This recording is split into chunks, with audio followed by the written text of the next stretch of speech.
اے سمیع سن ہماری التجا، تو ہی گنج بخش و دستگیر ہے۔ آپ جلسے کرتے ہیں، آپ عوام کرتے ہیں، آپ دروس دیتے ہیں، اجتماعی لوگوں کو دعوت دیتے ہیں، درست ہے، لیکن انفرادی دعوت کا اپنا ہی مقام ہے۔ اے لوگوں، یہ اللہ نے تمہیں حکم دیا ہے، تم عبادت صرف اللہ کی کرو، اس کا کوئی شریک نہ بناؤ۔ آپ یہ کھل کر دعوت توحید دو، اور پھر لوگ آپ کے نام کے ساتھ بڑے بڑے القابات بھی لگائیں اور آپ کو محبتیں ملیں، آپ کے گلے میں پھولوں کے ہار ڈالے جائیں، کوئی پتھر نہ مارے، کوئی گالی نہ دے، نہیں، یہ نہیں ہو سکتا۔ توحید کے داعی کے دشمن ضرور ہوگے۔ السلام علیکم ورحمۃ اللہ وبرکاتہ۔ ان الحمد للہ نحمده ونستعینه ونستغفره ونعوذ بالله من شرور انفسنا ومن سيئات اعمالنا، من يهده الله فلا مضل له ومن يضلل فلا هادي له، اشهد ان لا اله الا الله وحده لا شريك له واشهد ان محمدا عبده ورسوله، اما بعد۔ عقیدہ توحید وہ عظیم عقیدہ ہے کہ داعی پہ فرض عین ہے کہ وہ لوگوں کو اللہ کی وحدانیت کی طرف بلائے، اس اللہ کا تعارف کروائے، وہ انفرادی صورت میں ہو یا اجتماعی صورت میں ہو۔ دعوت دینے والے پر لازم ہے کہ لوگوں کو اس عقیدے کی طرف بلائے، کیونکہ اسی کی بنیاد پر باقی اعمال کا دار و مدار ہے، کس کے قبول ہوں گے، کس کے رد ہو جائیں گے۔ مومن ہوا تو اس کے باقی اعمال بھی اللہ کے ہاں قبولیت پائیں گے، مشرک ہوا تو اس کے سارے اعمال برباد ہو جائیں گے۔ یہی طرز ہمیں رسول اللہ صلی اللہ علیہ وسلم کی احادیث سے سمجھ آتا ہے۔ آئیے رسول اللہ صلی اللہ علیہ وسلم کے چند فرامین سنتے ہیں۔ مسند احمد میں 16616 نمبر روایت ہے، ایک شخص اللہ کے نبی صلی اللہ علیہ وسلم کے پاس آ کر سوال کرتا ہے کہ آپ اللہ کے رسول ہیں؟ تو آپ صلی اللہ علیہ وسلم نے فرمایا، ہاں میں اللہ کا رسول ہوں۔ اس نے کہا، آپ لوگوں کو کس چیز کی طرف دعوت دیتے ہیں؟ تو رسول اللہ صلی اللہ علیہ وسلم نے فرمایا، ادعو الی اللہ وحدہ، میں اللہ واحد کی طرف لوگوں کو بلاتا ہوں، میں اکیلے اللہ کی طرف لوگوں کو بلاتا ہوں، یہ میری دعوت ہے۔ یعنی آپ کی دعوت کی بنیاد عقیدہ توحید، باقی سارے معاملات بعد میں ہیں۔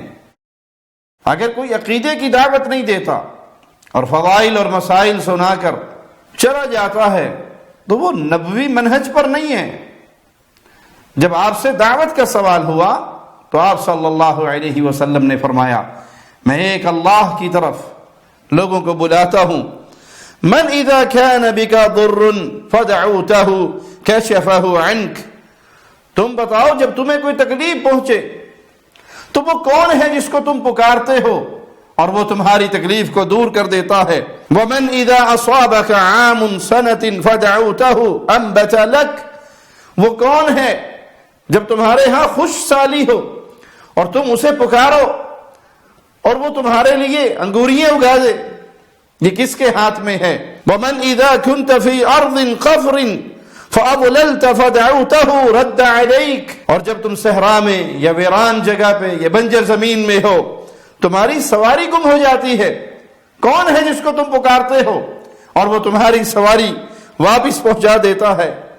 یہ سن کر وہ شخص مسلمان ہو گیا کہ ہاں یہ تو اللہ کے علاوہ کسی کے ہاتھ میں نہیں، اللہ ہی ہے جو خشک سالی کے اندر پھر بارش برسا کر اس مردہ زمین کو زندہ فرما دیتا ہے، اللہ ہی ہے جب سواری گم ہو جائے، ویرانہ ہے، ریگستان ہے، صحرا ہے، بنجر زمین ہے، کوئی پاس مدد کرنے والا بھی کوئی نہیں، اور اس صحرا کے اندر انسان اس اللہ کو پکارتا ہے اور وہ اللہ اس بندے کی سواری واپس لوٹا دیتا ہے۔ مصیبتوں میں، غموں میں، دکھوں میں، پریشانیوں میں انسان پھنسا ہوا ہوتا ہے، اس اللہ کو پکارتا ہے اللہ ان پریشانیوں کو دور فرما دیتا ہے. یہ فطرت کا پیغام ہے. دین اسلام دین توحید دین فطرت ہے. اس شخص نے یہ باتیں سنی اور اشہد ان لا الہ الا اللہ واشہد ان محمد رسول اللہ کا اعلان کیا اور مسلمان ہو گیا. اس حدیث سے ایک اور بات کی اہمیت، اور وہ ہے انفرادی دعوت. آپ جلسے کرتے ہیں، آپ پروگرام کرتے ہیں، آپ دروس دیتے ہیں، اجتماعی لوگوں کو دعوت دیتے ہیں، درست ہے، لیکن انفرادی دعوت کا اپنا ہی مقام ہے اور اس کی تاثیر بھی بہت ہے. ہمارے مشائخ وہ عمل کیا کرتے تھے. شیخ ابن عثیمین رحمہ اللہ کے بارے میں ان کے ایک شاگرد نے ہمیں سنایا کہ بعض اوقات شیخ کے درس میں ایک بندہ ہوتا تو شیخ اس ایک بندے کو اللہ کا دین بیان کرتے اور اس کو درس دیتے. یہ نہیں کہ بہت بڑا مجمع ہوگا تو میں اس پورے مجمع کو ہی سناؤں گا، ایک بندے کے سامنے تو میری زبان ہلتی نہیں ہے. شیخ بدی الدین شاہ راشدی رحمت اللہ علیہ اندرون سندھ جاتے. گوٹھ لکمان کو ریجو میں ہم ایک دفعہ گئے تو وہاں کے ایک بھائی نے سنایا کہ یہاں کوئی اہل توحید نہیں تھا، قبر پرستوں کا دورہ تھا. تو شیخ محترم رحمہ اللہ وہ یہاں آتے اور کسی دکاندار کے پاس بیٹھ جاتے اور اسے کہتے جب تک گاہک تیرے پاس نہیں آتا تو اپنی توجہ میری طرف رکھو. جب کوئی گاہک آئے گا میں خود تمہارے ساتھ اٹھ کر تمہاری خدمت کروں گا، تمہارے یہ سامان بکواؤں گا، تولوں گا، اور جب وہ چلا جائے گا تو پھر ذرا میری گفتگو سنتے رہنا. اس طرح کبھی اس دکاندار کے پاس، پھر اس دکاندار کے پاس، اور اس طرح توحید کا پیغام پھیلتے پھیلتے ایک وقت وہ بھی آیا کہ آج 70-80% وہ پورا گاؤں اہل ایمان اور اہل توحید کا گہوارہ بنا ہوا ہے. تو یہ انفرادی دعوت کا اپنا اثر ہے. شیخ نور محمد رحمہ اللہ وہ بعض دفعہ کھیتوں میں ہل چلانے والے کسانوں کے پاس چلے جاتے اور وہ کسان ہل چلا رہا ہے، بیل اس نے باندھے ہوئے ہل کے آگے، اور یہ شیخ ان کے ساتھ دوڑتے رہتے اور اس کو اللہ کے دین کی بات پہنچاتے. شاگردوں نے کہا کہ آپ کے پاس تو طلبہ آتے ہیں، سیکھتے ہیں، تو آپ کیوں اتنی محنت کرتے ہیں؟ کہا یہ جو کھیتوں میں کام کر رہے ہیں اگر انہوں نے قیامت کے دن پکڑ لیا میرے گریبان تو میں کیا جواب دوں گا؟ تو یہ اہل ایمان کی محنت ہے، انفرادی دعوت جو رسول اللہ صلی اللہ علیہ وسلم کی حدیث سے بھی ثابت ہوئی، اور اس کا اپنا اثر بڑا اعلیٰ ہے. انسان سمجھائے محبت کے ساتھ، درد کے ساتھ، سننے والے کو محسوس ہو کہ اس کو مجھ سے محبت ہے، اس کو مجھ سے درد ہے، یہ کسی لالچ کی تحت بات نہیں کر رہا، اس کی نظر میری جیب پر نہیں ہے بلکہ یہ میری جان کو جہنم کی آگ سے بچانا چاہتا ہے. اس طرح دلائل کے ساتھ بات سمجھائی جائے تو اللہ کی رحمت سے اللہ دلوں کو پھیر دیتا ہے اور انسان اہل ایمان کی صف میں شامل ہو جاتا ہے. سیدنا ربیعہ بیان کرتے ہیں کہ میں نے رسول اللہ صلی اللہ علیہ وسلم کو دیکھا مدینہ ہجرت سے پہلے. آپ مینا میں گئے، لوگوں کی قامت گاہ پر گئے اور وہاں آپ ان کو توحید کی طرف بلاتے ہوئے فرماتے ہیں یا ایھا الناس ان اللہ یأمرکم ان تعبدوہ ولا تشرکوا بہ شیئا. اے لوگوں، یہ اللہ نے تمہیں حکم دیا ہے تم عبادت صرف اللہ کی کرو، اس کا کوئی شریک نہ بناؤ. یہ میرے پیارے نبی صلی اللہ علیہ وسلم کی بنیادی دعوت. سب سے زیادہ محنت آپ کی اسی جملے پر، اللہ کی عبادت کرو، اللہ کی عبادت میں کسی کو شریک نہ بناؤ. وہ حقدار ہے کیونکہ وہ خالق ہے، وہ مالک ہے، وہ رازق ہے، اس نے تمہیں پیدا کیا ہے، اس نے تمہیں رزق دیا ہے.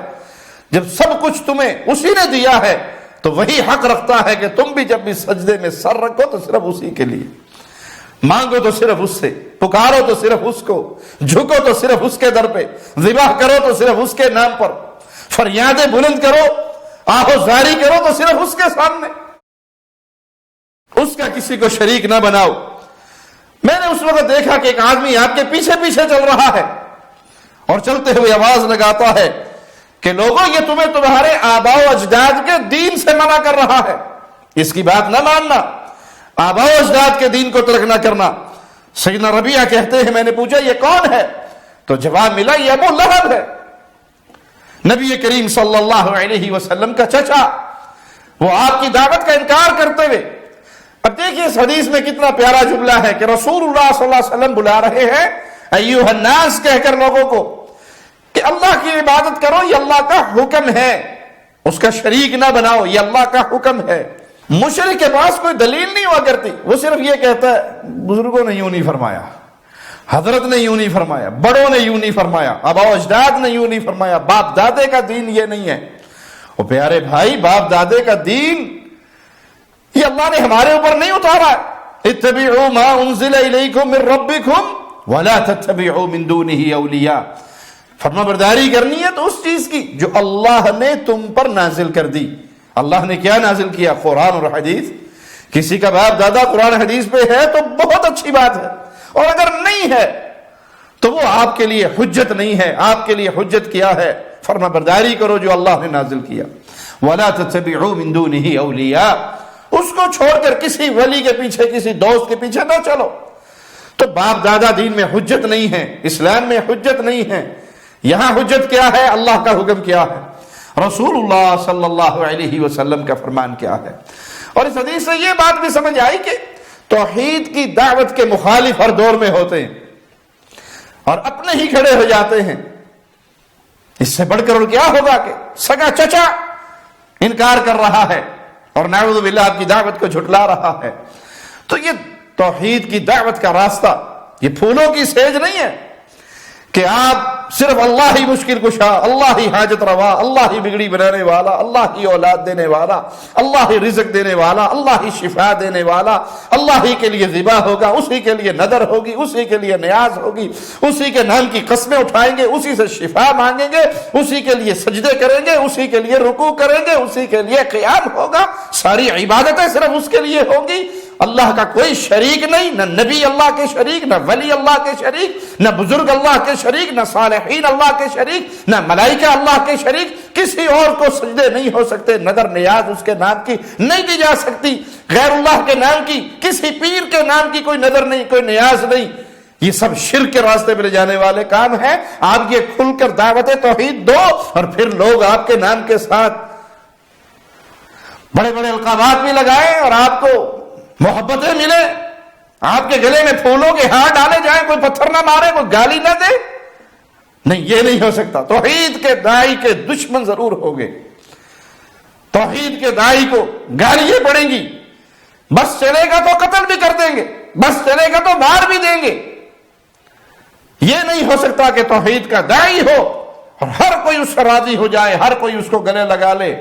اس کو گالیاں دینے والے بہت زیادہ ہوں گے، دعائیں دینے والے تھوڑے ہوں گے، لیکن جب انسان کی نظر اللہ پر ہو کہ میں تو اللہ کے لیے یہ کام کر رہا ہوں، نہ کسی کی دعاؤں سے مجھے مطلب ہے، نہ کسی کی گالیوں سے مجھے کوئی مطلب ہے، میں تو چوکیدار ہوں اس دین کا، اس عقیدے کا، اور پیغام توحید پھیلا رہا ہوں، تو پھر اس کو نہ کسی کی گالی سے خطرہ محسوس ہوتا ہے، نہ اس کا دل ٹوٹتا ہے، اور نہ کسی کی باتوں سے اس کو حوصلے ملتے ہیں، وہ صرف اللہ کو راضی کرنے کے لیے لگا رہتا ہے۔ تو داعی کے لیے، توحید کے داعی کے لیے مخالفین ہر دور میں رہے ہوں گے، جو یہ سمجھے کہ میں دعوت توحید بھی دوں اور مجھے کانٹا بھی نہ چبھے، تو یہ دیوانے کا خواب تو ہے، اس کا حقیقت سے کوئی تعلق نہیں۔ اور یہاں ایک اور بات بھی سمجھ آئی کہ جو مخالف ہے ان کو مخالفت کرنے دیں، آپ دلائل کی بنیاد پہ گفتگو کرتے رہیں، عقیدے کی بنیاد پہ لوگوں کو سمجھاتے رہیں۔ ہاں کسی کی کوئی بات وہ شبہ پیش کر رہی ہے لوگوں کے درمیان، کسی کی گمراہی کا ذریعہ بن رہی ہے، تو اس کے شبہات کا ازالہ ضروری ہے، لیکن ان گالیاں دینے والوں کے جواب میں گالی دینا یہ شریعت محمدیہ نے ہمیں نہیں سکھایا۔ وہ جو کر رہے ہیں کرنے دیجئے، اور جو آپ اللہ کے لیے کر رہے ہو وہ کرتے رہو۔ سیدنا حارث بیان کرتے ہیں، میں نے اپنے والد سے پوچھا یہ لوگ کیسے جمع ہیں یہاں پر؟ تو انہوں نے کہا یہ ایک بے دین شخص کے پاس جمع ہوئے ہیں۔ اچانک میں نے دیکھا کہ وہ محمد الرسول اللہ صلی اللہ علیہ وسلم تھے اور لوگوں کو توحید و ایمان کی دعوت دے رہے تھے۔ اب سوچئے کہ پیارے نبی صلی اللہ علیہ وسلم سے بڑھ کر اخلاق کس کا اعلیٰ ہوگا، زبان کس کی میٹھی ہوگی، حکمتیں کون جانتا ہوگا؟ توحید کی دعوت کے جرم میں لوگ آپ کو بھی گالیاں دے رہے ہیں، نعوذ باللہ کوئی بے دین کہہ رہا ہے، نعوذ باللہ کوئی آباء و اجداد کے دین کا دشمن کہہ رہا ہے، کوئی ساحر کاہن کہہ رہا ہے، کوئی شاعر مجنون کہہ رہا ہے۔ تو بھائی یہ دعوت ہی ایسی ہے کہ سب کو چھوڑ کر ایک اللہ والے بن جاؤ، ایک اللہ کے سامنے جھک جاؤ، ایک اللہ کی عبادت کرو۔ مشرک کسی دور کا ہو اسے یہ جملہ برداشت نہیں ہوتا، وہ ہر دور میں دین کے داعی کو پھر گالی دیتا ہے اور اس کے اوپر ظلم و ستم کرنے سے باز نہیں آتا۔ سیدنا ابو سفیان بیان کرتے ہیں کہ رسول اللہ صلی اللہ علیہ وسلم نے شاہ روم کو خط لکھا، یعنی آپ نے اس توحید کی دعوت کو عوام میں بھی دیا، میلوں پر جا کر بھی دیا، حج پر جا کر بھی دیا، انفرادی طور پہ بھی دیا، اور بادشاہوں کو خط بھی لکھے، ہر کسی تک یہ پیغام پہنچایا۔ اور جو خط لکھا تھا وہ آئیے، وہ عبارت کیا تھی؟ بسم اللہ الرحمن الرحیم من محمد عبد اللہ ورسولہ الى ہرقل عظیم الروم سلام علی من اتبع الہدی اما بعد۔ بسم اللہ الرحمن الرحیم، اللہ کے نام سے جو رحمان الرحیم ہے، یہ محمد صلی اللہ علیہ وسلم جو اللہ کے بندے ہیں اور اللہ کے رسول ہیں، ان کی طرف سے شاہ روم کے نام یہ خط ہے۔ سلام علی من اتبع الہدی، سلامتی صرف اسی کے لیے ہے جو ہدایت کے پیچھے چلے، وہ ہدایت جو محمد الرسول اللہ صلی اللہ علیہ وسلم لے کر آئے۔ فإنی ادعوک بدعایت الاسلام اسلم تسلم واسلم یؤتک اللہ اجرک مرتین۔ میں تجھے اسلام کی دعوت دیتا ہوں، اسلام قبول کر لو سلامتی پا جاؤ گے، اسلام قبول کر لو اللہ تمہیں دوہرا اجر دے گا، سابقہ شریعت کا بھی اور پھر اسلام قبول کرنے کا بھی۔ اسلام قبول کر لو اللہ تمہیں دوہرا اجر دے گا۔ فَإِن تَوَلَّيْتَ فَعَلَيْكَ إِثْمُ الْأَرِيسِيِّينَ، اور اگر تم نے منہ موڑ لیا تو عام آدمیوں کا گناہ بھی تمہارے سر پہ ہوگا۔ لوگ اپنے بادشاہوں کے دین پہ ہوتے ہیں، اگر تم دین اسلام کو قبول کر لو گے تو سلامتی میں رہو گے، بہت سارے لوگ تمہیں دیکھ کے مسلمان ہو جائیں گے، تمہارے لیے اجر 2 گنا ہو جائے گا۔ لیکن اگر تم منہ پھیرتے ہو، منہ موڑتے ہو، تو پھر یہ جو لوگ تیری اندھی تقلید کر رہے ہیں، تیرے پیچھے چل رہے ہیں، تو ان سب کا گناہ بھی تیرے سر پہ ہوگا۔ اور فرمایا یا اہل الکتاب تعالوا الى کلمۃ سواء بیننا وبینکم الا نعبد الا اللہ۔ اہل کتاب آؤ اس کلمہ کی طرف جو ہمارے اور تمہارے درمیان مشترک چیز ہے کہ ہم عبادت صرف ایک اللہ کی کریں، ولا نشرک بہ شیئا، اور اس کا کوئی شریک نہ بنائے، اس کا کوئی پارٹنر، کوئی ساتھی، کوئی ساجی نہ بنائے۔ ولا يتخذ بعضنا بعضا اربابا من دون اللہ، اور نہ آپس میں ہم ایک دوسرے کو اللہ کے مقابل رب بنائیں۔ فإن تولوا فقولوا اشهدوا بأننا مسلمون، اور اگر یہ منہ موڑ لے تو صاف کہہ دو کہ گواہ رہو ہم تو فرما بردار ہیں اللہ کے۔ یہ وہ توحید کا پیغام ہے جو رسول اللہ صلی اللہ علیہ وسلم نے شاہ روم کو دیا کہ یہ ہمارے اور تمہارے درمیان مشترک بات ہے۔ عیسیٰ علیہ السلام بھی لا الہ الا اللہ کا پیغام لے کر آئے، اور میں بھی اسی لا الہ الا اللہ کا پیغام لے کر آیا ہوں۔ اس شریعت کے اندر بھی شرک حرام تھا، شریعت محمدیہ میں بھی شرک حرام ہے۔ یہ اتفاق ہے اہل کتاب کہ ہم نے شرک نہیں کرنا، عبادت صرف اللہ کی کرنی ہے، تسلیم کر لو، وگرنہ اگر تم منہ موڑتے ہو پھر ہم تو اللہ کو گواہ بنا کر یہ بات کہہ رہے ہیں کہ ہم اللہ کے فرما بردار ہیں۔ سیدنا انس بیان کرتے ہیں کہ رسول اللہ صلی اللہ علیہ وسلم نے کسریٰ کو، قیصر کو، نجاشی کو، ہر بادشاہ کو خطوط لکھے اور اللہ کی بندگی کی انہیں دعوت دی۔ نبی کریم صلی اللہ علیہ وسلم کی سیرت یہ بات بڑی کھل کے بیان کرتی ہے، کوئی موقع ایسا نہیں جہاں دعوت دینے کا آپ نے اس کو ہاتھ سے جانے دیا ہو۔ سیدنا انس بیان فرماتے ہیں کہ ایک یہودی بچہ جو آپ کی خدمت کیا کرتا تھا، آپ کو اس کی بیماری کی اطلاع ملی، آپ اس کی عیادت کے لیے گئے، اس کے سرہانے بیٹھے اور اس بچے سے کہا کہ کلمہ پڑھ لو، مسلمان ہو جاؤ۔ اس نے اپنے باپ کو دیکھا، اب یہودی جانتے تو تھے کہ یہ محمد صلی اللہ علیہ وسلم اللہ کے سچے رسول ہیں، تعصب کے اندر مانتے نہیں تھے۔ تو اس نے اپنے بابا کو دیکھا، اس کے باپ نے کہا کہہ دے جب القاسم نے کہا ہے، اور اس بچے نے کلمہ پڑھ لیا۔ رسول اللہ صلی اللہ علیہ وسلم اس کے پاس سے اٹھے، تشریف لائے باہر، اور آپ کی مبارک زبان پہ الفاظ کیا تھے؟ الحمدللہ الذی انقذہ من النار، اللہ کا شکر ہے کہ اللہ نے اسے جہنم کی آگ سے بچا لیا۔ لا الہ الا اللہ کا اقرار، محمد رسول اللہ کی گواہی، یہ انسان کو جنت میں لے جاتی ہے اور جہنم کی آگ سے انسان محفوظ ہو جاتا ہے۔ نبی کریم صلی اللہ علیہ وسلم نے غزوہ خیبر کے موقع پر سیدنا علی کو جب روانہ کیا علم دے کر، آپ کے وہ جملے ہر داعی کے لیے نور کا مینارہ ہیں، دین کے ہر خادم کے لیے ایک پیغام ہے رسول اللہ صلی اللہ علیہ وسلم کی طرف سے۔ فواللہ لن یہدی اللہ بک رجلا واحدا، اللہ کی قسم اگر تمہارے ہاتھ پر کوئی ایک بندہ بھی ہدایت یافتہ ہو جائے، ایک بندہ بھی مسلمان ہو جائے، خیر لک من ان یکون لک حمر النعم، تو تمہارے لیے سرخ قیمتی اونٹوں سے زیادہ قیمتی ہے۔ اس دور کی سواری بڑی قیمتی اور دولت بڑی قیمتی تھی، سرخ اونٹ۔ اور اللہ کے نبی صلی اللہ علیہ وسلم فرما رہے ہیں کہ یہ ایک بندے کا اسلام قبول کر لینا، ایک بندے کا توحید پہ آ جانا، ایک بندے کا شرک سے توبہ طائب ہو جانا، ایک بندے کی قبر پہ جھکی ہوئی گردن اٹھ کر اللہ کے لیے خالص جھکنا شروع ہو جائے، ایک بندہ جو زبان سے مردوں کو غریب نواز اور بندہ نواز اور بندہ پرور سمجھ کے پکار رہا ہے، وہ صرف ایک اللہ کو پکارنے لگ جائے، یہ قیمتی اونٹوں سے زیادہ قیمتی یہ دولت ہے۔